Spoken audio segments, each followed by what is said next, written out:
Thanks for watching. In this video, what we're going to cover is the drip rail for the trunk. I'm going to work on the trunk lid, getting that fit, and trying to figure out how to get the rear pan fit as well. I'm going to run into a couple of pretty big headaches here where I'm going to have to undo some stuff with both the trunk lid and the rear pan. So hope you guys enjoy watching me work and do a couple things twice. I'm trying to keep it as honest and show you guys the process as well as I can, and there's definitely times where you have to do things twice and figure things out and do a better job next time. So I hope you guys enjoy. Thanks. So the first thing I'm doing here is getting the drip rail, not drip rail, but the rain gutter for the trunk.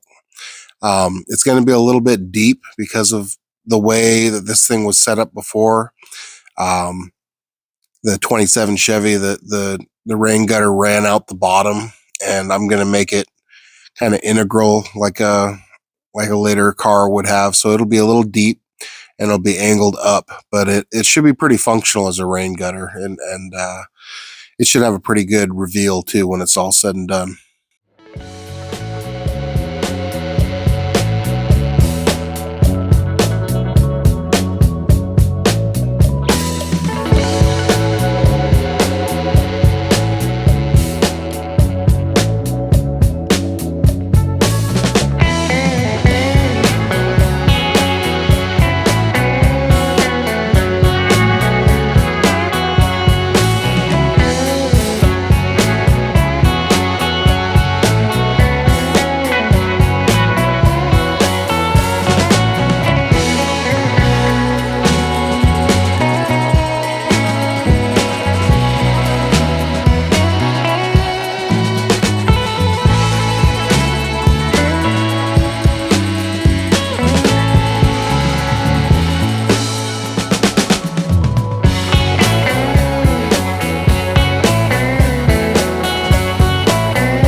things are getting kind of dialed in here. You can see what I'm going for a little bit. Just tying it into the original rain gutters there, so they won't run out the bottom. You can see where they used to run out the bottom there, and they're not going to run out the bottom anymore. It'll run right out the back, right down over my rear pan and over the tail lights and everything. Hopefully won't be driving this thing in the rain too much though, so it's a little bit function, a little bit form, and making everything come together and look right. I definitely didn't do myself any favors using a 49 Lincoln trunk lid on this thing, because there's a whole lot of flat angles going to curved angles, and trying to blend all that together is proven to be a real pain in the butt. With the trunk lid here, you'll see me progressively finding out that I've painted myself into some corners. So what I had to do is I had to go and cut a lot of the stuff off that I had previously put on to hold it in place, because I had to make this thing square, the substructure. I've started replacing those the holes that were not complete, with flat stock. But yeah, I got to remove a bunch of the substructure and kind of start over again a little bit, let the thing relax, get it back in position. It just wasn't working. It was fighting me way too much. It was starting to feel like it was twisting, and it just, sometimes you just got to cut your losses and start over again a little bit. But I think in the end, it really does come together pretty well, and it still needs a little bit, but it's you can see there I got one piece running across there now. I kind of allowed it to relax and go to where I wanted to go a little bit more. You can also see here that I've started adding a lip, just another little finishing touch, adding that lip to the front, and it'll also allow me to control my gap, so everything looks nice and smooth when it's all said and done.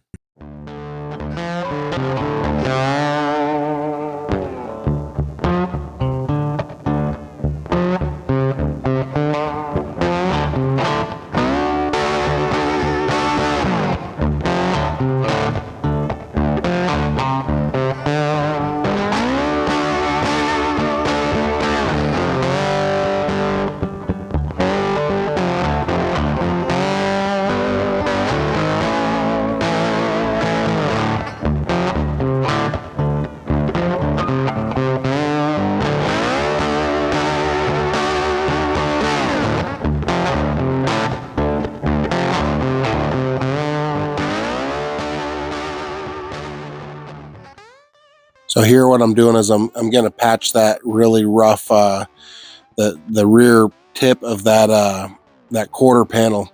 I want to get this patch in on this side because it's really rough and it's going to need it at some point. And before I put in the rear tail light panel for the last time and finish welded in and everything, some parts of that are going to be a lot easier if I'm attaching them to solid metal here. There's a lot of body work that has to be done on this car all the way around, but this patch needs to go in before I get that tail light panel in permanently.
patch I made looks like it's going to fit really well. I'm going to mark the, there's a little lip where the fender would have mounted. And I'm going to mark that here and use the bead roller to step that and make that look like the other side does, like it did from the factory.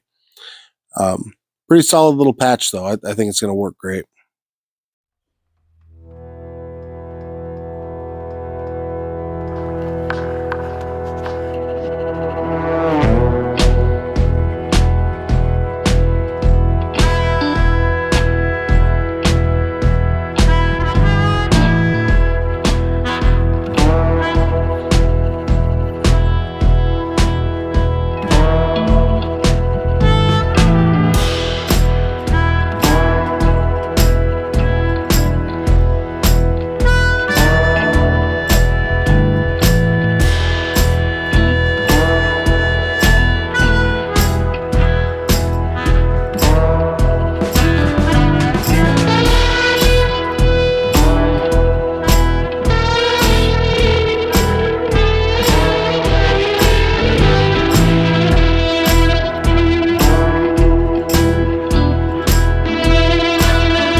This patch was not something I was looking forward to doing. I've been looking at this thing ever since I made it, and could just tell it was off. I had a lot of people tell me, "Oh, I didn't even notice till you said something." But I think once I put the taillights in, it would have been more apparent, and I just needed it to be the same. And I thought about remaking the whole panel, and I thought about doing a whole bunch of different stuff. But as you can see here, I made a template with the layout of the lights, where they're going to sit, and now they're actually going to sit just right on both sides. So it blended out. It looks great. It's going to get a little bit of filler, as is a lot of this car, but it'll be cool when it's all done. It'll be a nice, pretty straight, shiny car. So I'm happy with where it's going.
That's pretty much going to do it for this video. You got kind of getting an idea what I'm headed towards here. I'll probably do the rest of this back bit off camera, and maybe do a short showing with the tail lights mounted, or maybe do a little update in part of the next video. But you can kind of see where I'm headed. It's got a long way to go. But thanks for watching.